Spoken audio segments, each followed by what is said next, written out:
이 에베소서 지금 4장 11절에서 하고 있는 게 그거예요. 그리스도께서 그들을 부르시고 그들을 보내셨다라는, 그리스도께서 교회에 선물로 주셨다라는. 그러니까 누구든지 부름을 받아 파송을 받지 않는 이상 사실 설교자로 나서서는 안 됩니다. 그래서 우리는 교회에서 교회의 선택을 받아서 교회의 부름을 받지 않고 장로나 집사로 세워지는 것 또한 옳지 않다라는 것을 생각해야 됩니다. 자, 그럼 부름을 받는다라는 것은 어떤 의미고 어떻게 부르심을 받는 줄 알게 되는가라고 얘기했을 때 우리는 이제 일반적으로 내적 소명과 외적 소명을 따지게 됩니다.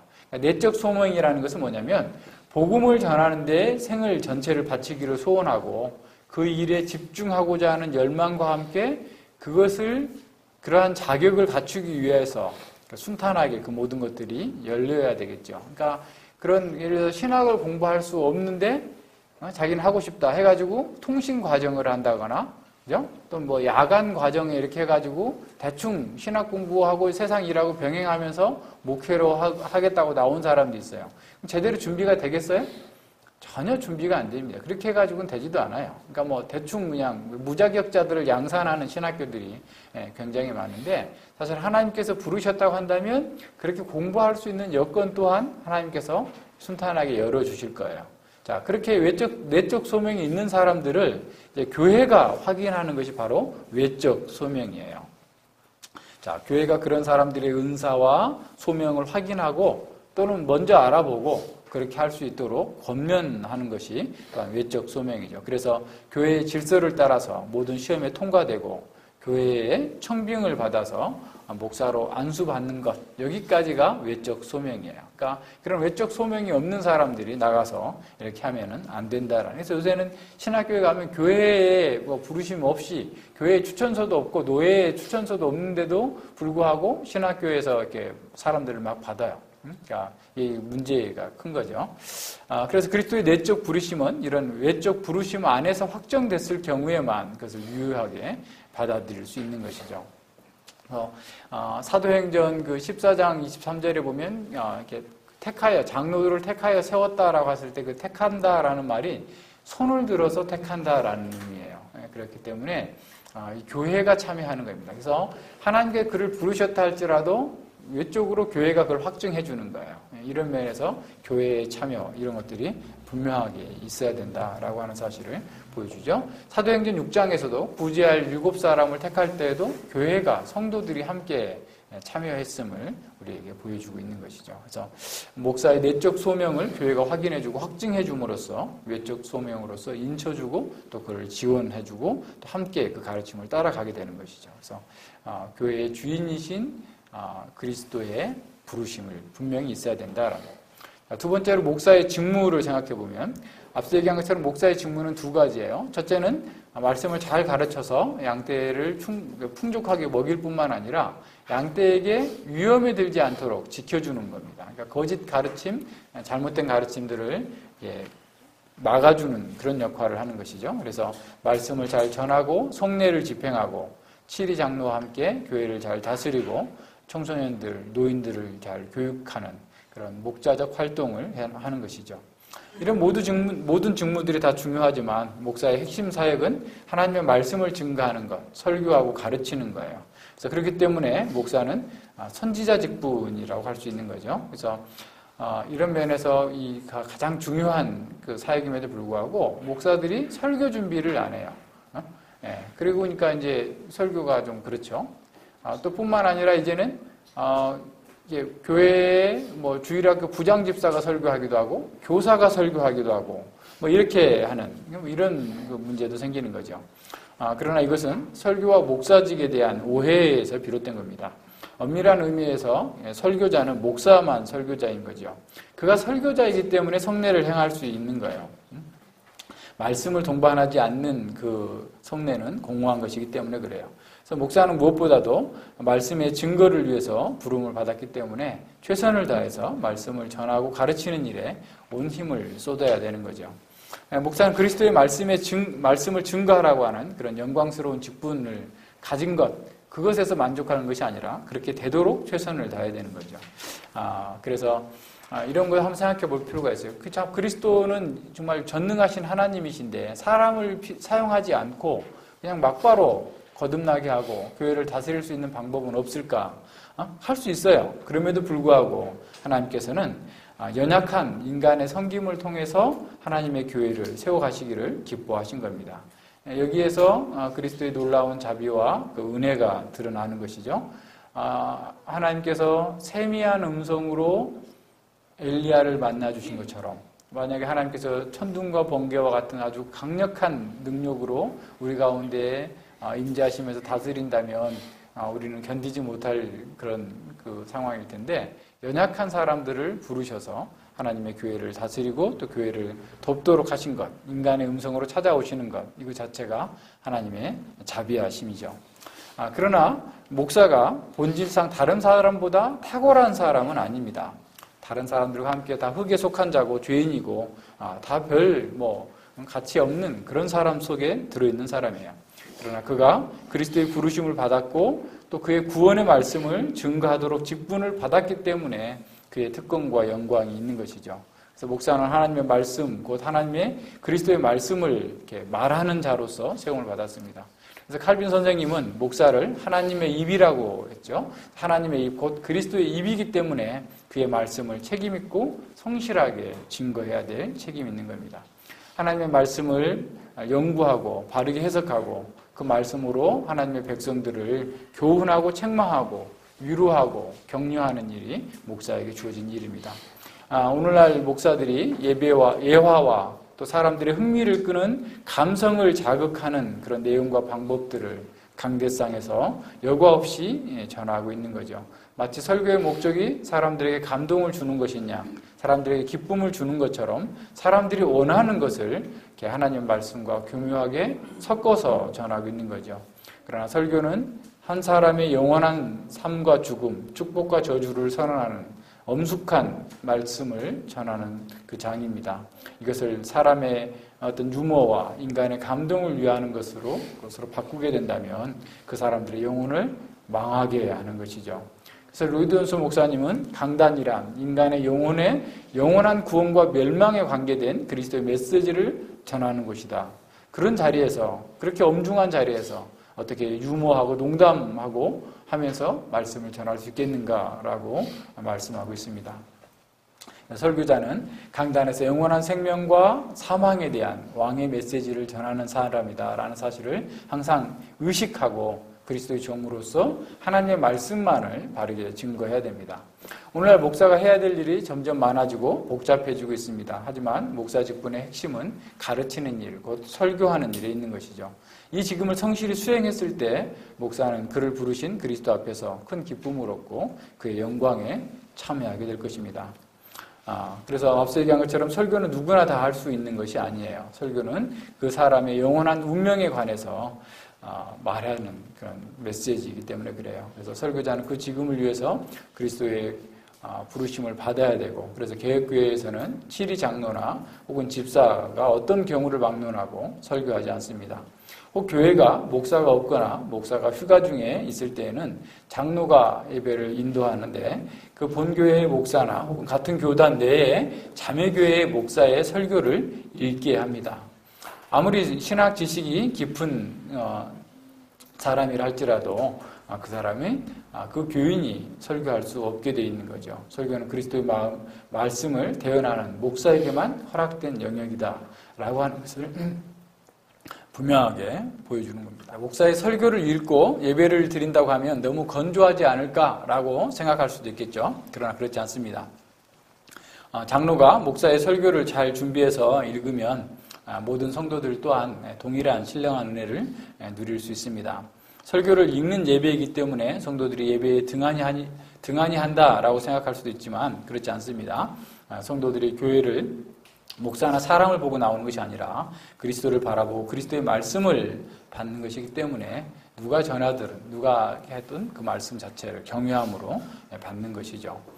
한국 교회는 초창기에 목회자들이 많이 부족했기 때문에 전도사나 강도사에서 이렇게 설교가 됐죠. 전도사는 설교할 수 없었고 강도사에게는 이제 일정한 자격이 주어지면 이제 강도권, 말씀을 전하는 설교할 수 있는 권한을 준다 그래서 강도권을 이렇게 주게 된 것인데, 지금은 뭐 사람이 많아서 강도사 제도가 필요 없음에도 불구하고 이 강도권을 이렇게 주고 있죠. 이게 한시적인 제도인데 지금은 어떻게 보면 굳어져 있는 것이죠. 그래서 아무리 해박한 어떤 그 신학적 지식이나 또는 인간적인 능력이 탁월하다 할지라도, 탁월한 언어적 능력이 있다 할지라도 그리스도의 소명을 받지 않는 한 그 누구도 설교자로 세워서는 안 되는 거죠. 가령 법학 박사가 법률 지식이 판사보다 더 탁월하고 더 많은 그 내용들을 잘 알고 있다 할지라도 국가에서 그를 판사로 임용하지 않으면 그 판사로서의 일을 할 수 없는 것처럼, 교회가 또는 하나님께서, 그리스도께서 그를 이 설교자로 부르지 않았다면 그는 설교할 수도 없고 해서도 안 된다라는 사실을 잘 감당해야 됩니다. 물론 우리는 모든 상황 속에서 우리 주변에 있는 사람들에게 복음을 전하고 증거하는 일을 할 수 있어요. 그러나 교회에서 공적인 하나님의 말씀을 전하는 것은 그것과 다르다라고 하는 사실을 기억해야 됩니다. 그래서 교회의 설교는 그리스도께로부터 직분을 받은 자만이 수행할 수 있다라고 하는 사실을 기억해야 됩니다. 자, 목사는 성도를 온전케 하며 봉사의 일을 하게 하며 그리스도 몸을 세우는데 전심전력해야 됩니다. 디모데후서 4장 1절과 2절에 보면 하나님 앞과 산자와 죽은 자를 심판하실 그리스도 예수 앞에서 그의 나타나실 것과 그의 나라를 두고 엄히 명하노니 너는 말씀을 전파하라. 때를 얻든지 못 얻든지 항상 힘쓰라. 범사의 오래 참음과 가르침으로 경책하며 경계하며 권하라 라는 거예요. 그러니까 최선을 다해서 때를 얻든지 못 얻든지 그 일에 전심전력하라라는, 종말론적인 전망 가운데에서, 이 역사 전체를 조망하는 가운데에서 목사는 최선을 다해서 말씀을 가르치고 전해야 됩니다. 오직 하나님 말씀만이 사람을 변화시킬 수 있다. 그 말씀만이 진정으로 어떤 어려움에서도 빠져나올 수 있는 길을 보여준다라는 사실을 확신하면서 말씀을 전해야 되는 거죠. 그래서 목사는 사람들이 듣고 싶어하는 것을 전함으로써 많은 사람을 끌어모으는 것이 그의 목표가 되는 것이 아니라 하나님의 말씀을 정직하고 성실하게 전하는 것이어야 됩니다. 목사는 또한 말씀을 전할 때에도 영적인 분별력이 필요합니다. 성도들의 삶과 수준을 잘 살펴서 그들의 수준과 필요에 맞게 말씀을 전해야 되는 거죠. 고린도서 3장 2절에 보면 바울은 이렇게 말합니다. 내가 너희를 젖으로 먹이고 밥으로 아니하였노니 이는 너희가 감당치 못하였음이거니와 지금도 못하리라.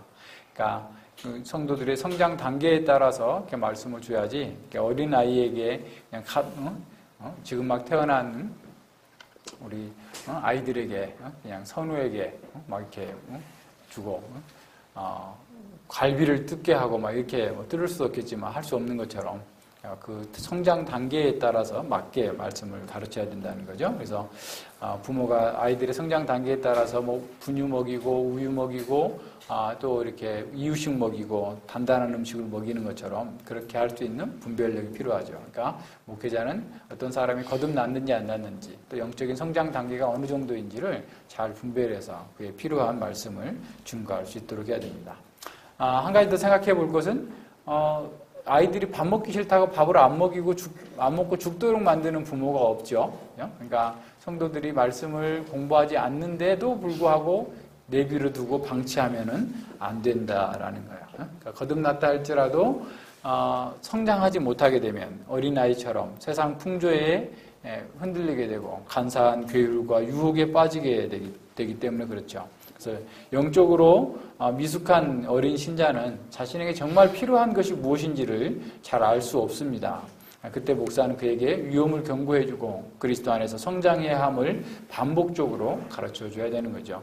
이런 점에서 목사는 진리에 대한 분별력과 함께 성도들의 영적 수준에 대한 분별력을 갖고 지속적으로 공부할 수 있도록 권하고 가르쳐야 되는 거죠. 그러니까 제가 공부합니까? 제가 체크합니다. 이렇게 하는 것에 대해서 내 삶을 간섭한다라고 생각하면 안 돼요. 그것은 나의 임무예요. 이것은 하나님께서 나에게 맡기신 임무이기 때문에 늘 체크하는 거고 여러분을 돕기 위한 겁니다. 뿐만 아니라 목사는 자신의 생활과 삶에서 진리를 구현함으로써 모범을 보여야 됩니다. 그래서 디도서 2장 7절과 8절에서 이렇게 말씀하죠. 범사에 내 자신으로 선한 일에 본을 보여 교훈에 부패치 아니함과 경건함과 책망할 것이 없는 바른 말을 하게 하라. 이는 대적하는 자로 하여금 부끄러워 우리를 악하다 할 것이 없게 하려 함이라. 그러니까 디도 목사에게 범사에 내 자신으로 선한 일의 모범을 보여라. 그래서 그리스도의 진리가, 그리스도의 교훈이 부패하지 않고 경건하고 책망할 것이 없는 바른 것임을 사람들에게 드러내서 이렇게 비난거리가 되지 않도록 하라라는 겁니다. 그래서 목사는 말씀에 순종함으로 세상과 육신을 이기고 기쁨과 즐거움으로 주를 경외하는 모범적인 삶에서 날마다 성장해 가야 된다라는 겁니다. 또 디모데전서 4장 15절과 16절에서 이렇게 말씀하죠. 이 모든 일에 전심전력하여 너의 진보를 모든 사람에게 나타나게 하라. 내가 내 자신과 가르침을 삼가 이 일을 계속하라. 전심전력해서 네가 성장했다라는 것을 사람들이 알 수 있을 정도로 열심히 하라라는 거야. 이것을 행함으로 내 자신과 너에게 듣는 자, 너에게 맡겨진 그 회중들이 함께 구원을 받고 구원의 그 풍성함을 누리게 될 것이다 라고 말씀하고 있는 겁니다. 베드로 사도는 각 교회에 봉사하는 장로들에게 베드로전서 5장 2절과 4절에서 이렇게 말씀합니다. 너희 중에 있는 하나님의 양무리를 취대 부득이함으로 하지 말고 오직 하나님의 뜻을 좇아 자원함으로 하며 더러운 일을 위하여 하지 말고 오직 즐거운 뜻으로 하며 맡기운 자들에게 주장하는 자세를 하지 말고 오직 양무리의 본이 되라. 그리하면 목자장이 나타나실 때에 시들지 아니하는 영광의 면류관을 얻으리라라는 거예요. 그러니까 그 직분을 수행하면서 자신의 이익과 자기 방식을 따라서 이렇게 하지 말고 하나님의 뜻에 따라서 정말 우리 그리스도께서 우리에게 보이신 그 모범을 따라서 즐거움으로 하고 성도들을 주장해서 자기 마음대로 성도들을 이용하고 이렇게 하지 말고 본이 되어서 이렇게 하라라는 거예요. 그러면 더 큰 목자장, 대목자장께서 오셔서 청지기 목자인 너희에게 상을 주시고 영광의 면류관을 주실 것이다 라는 말씀을 하는 거죠. 그래서 목자장에게 위임받은 청지기 목자들은 주님과 그분의 양떼에 대한 사랑과 소명에 신실하게 행해야 됩니다. 베드로는 장로들에게 이렇게 권면하면서 부활하신 주님께서 자신에게 직분을 회복하실 때 3번씩이나 내가 나를 사랑하느냐라고 확인하셨던 것을 기억했을 겁니다. 목사의 일이 쉽다고 한다면 그리스도의 사랑이 부족해도 그리스도에 대한 사랑이 부족해도 할 수 있었을 것입니다. 그러나 그 일은 힘들고 고단하기 때문에 자기 부정의 길을 가야 되기 때문에 3번씩이나 부인했던 베드로에게 내가 나를 사랑하느냐라고 반복해서 물으셨던 것이죠. 목사가 목자라는 표상은 우리에게 많은 것을 생각하게 합니다. 주님과 교회를 섬기는 목양을 감당하는 것은 그리스도께 대한 전적인 사랑으로 헌신할 때만 가능하다라는 것을 보여줍니다. 또한 목양은 그리스도의 사랑과 헌신 그리고 그 돌보심으로만 가능하다라는 것을 의미합니다. 목양을 쉽게 할 수 있는 지름길은 없습니다. 양무리가 모든 면에서 건실하게 서 나가게 하려면 참으로 힘든 수고를 떠맡아야 합니다. 양무리의 삶에서 목자가 간과해도 좋은 영역은 하나도 없습니다. 양들은 목자를 필요로 하고 목자가 없으면 양떼는 해를 당하기 쉽고 스스로 방해할 수 없는 그런 것이죠. 따라서 목자는 양떼를 인도하고 그들을 먹여야 합니다. 그래서 목자는 땅의 지형도를 잘 알고 있어야 돼요. 그래서 이제 우리 테마 기행에 보면 중앙아시아나 그런 데 보면 그게 참 도움이 많이 되는 것 같아요. 이렇게 목자가 여기서 한 달, 또 그 다음에는 또 저기서 2달, 뭐 이렇게 미리 다 알고 있으니까 그 지형을 알고 있어서 그렇게 이동하면서 움직여가면서 그 양에게 풀과 물을 먹일 수 있는 그런 자리를 해 나가는 것이죠. 그래서 어디에 좋은 목초지가 있는지, 어디에 물이 있는지 지형을 잘 알고 있는 것처럼 오늘날 목사는 하나님의 말씀을 친숙하게 알고 통찰할 수 있어야 되죠. 그렇게 해서 선한 목자께서 자기 양떼를 인도하시고 먹이시는 방편인 그 말씀들을 가지고 어떻게 회중을 먹이고 인도할 것인지를 잘 아는 사람이어야 됩니다. 또한 주님과 함께 목양하는 이 목사는 어디에 어떤 위험이 있는지를 잘 알고 미리 경고해주고 또 보호해야 되는 일을 하는 거죠.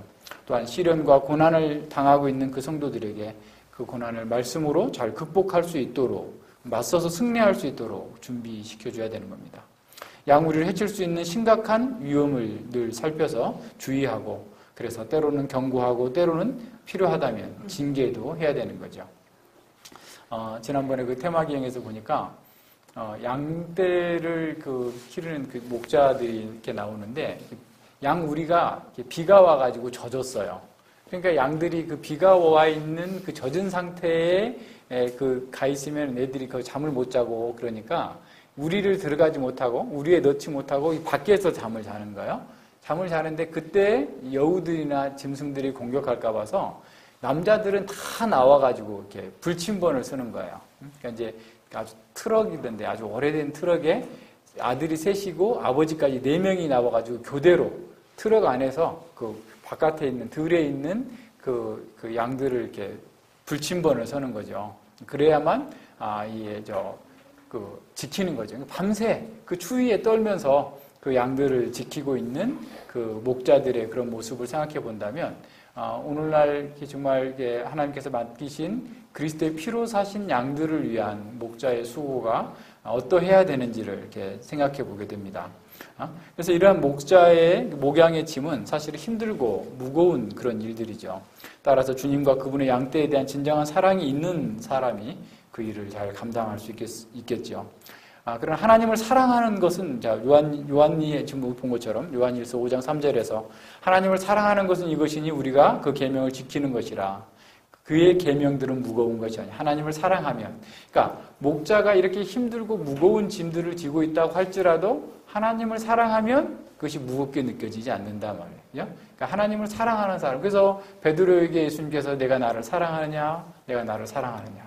사랑해야만 주님의 양들을 칠 수 있는 사람이 된다는 거예요. 그러니까 무엇보다도 목자는 하나님을 사랑하는 사람이고 그리스도를 사랑하고 그리스도의 양들을 사랑하는 사람이어야 된다라는 것을 말씀해 주고 있는 거죠. 사랑은 힘들더라도 오히려 그것을 즐거움과 감사함으로 감당할 수 있기 때문에 그렇습니다.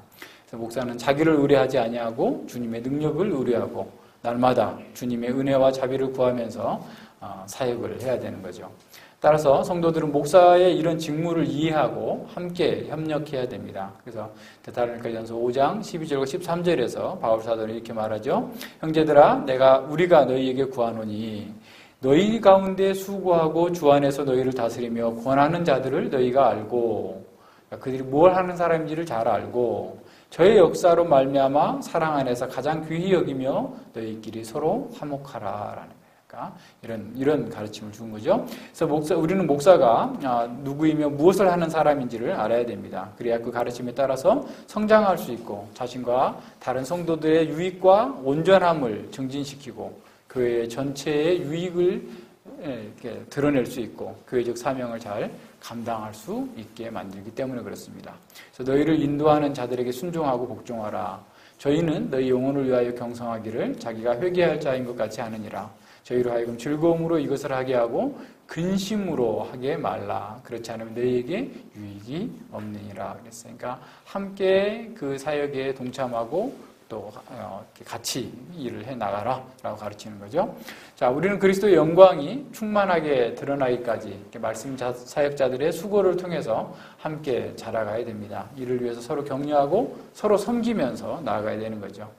바울 사도도 성도들이 온전케 되는 것을 위하여서 나도 내 속에서 능력으로 역사하시는 이의 역사를 따라 힘을 다하여 수고하였노라. 그러니까 자기 힘으로 한 게 아니죠. 그러니까 자기가 열심히 하지만 자신 속에서 성령님께서 그리스도의 사랑과 능력을 주신 걸 따라서 역사를 따라서 성령님의 역사를 따라서 힘을 다해서 수고하는 거죠. 그러니까 우리에게도 역시 마찬가지인 거죠. 그러한 것을 우리가 잘 알고 함께 교회를 잘 세워나갈 수 있도록 해야 됩니다. 네, 기도하겠습니다. 하나님 아버지 감사를 드립니다. 하나님께서 이 교회를 세우시고 이 교회 가운데 저희들을 부르시며 또 이 부르심 속에서 하나님의 그 사역들을 감당할 수 있도록 직분을 주시고 섬길 수 있도록 은혜 주셨음을 진실로 감사를 드립니다. 전능하신 하나님께서 이 모든 것들을 다 하실 수 있음에도 불구하고 우리처럼 연약한 자들을 택하셔서 하나님의 직분을 맡기시고 그 일을 하게 하셨사오니 아버지여 저희들이 그 일에 최선을 다할 수 있도록 온 교회가 하나가 되어서 참으로 주님의 뜻을 이루는 그런 온전한 공동체가 되고 주님의 영광을 드러낼 수 있도록 그리스도의 장성한 분량이 충만하기까지 우리 속에서 하나님의 역사가 이루어질 수 있도록 함께하여 주시옵소서. 연약한 자들에게 은혜 주신 그 하나님께서 또 저희들을 연약한 자를 세우셔서 이렇게 말씀을 전하고 증거하게 하셨사오니 아버지의 더 큰 은혜를 더하여 주시되 하나님을 사랑하고 하나님의 일을 기뻐하며 즐거워하며 잘 감당할 수 있도록 모든 필요를 채워주시며 주의 능력의 장중에 붙들어 주시옵소서. 감사드리며 예수님 이름으로 기도드립니다. 아멘.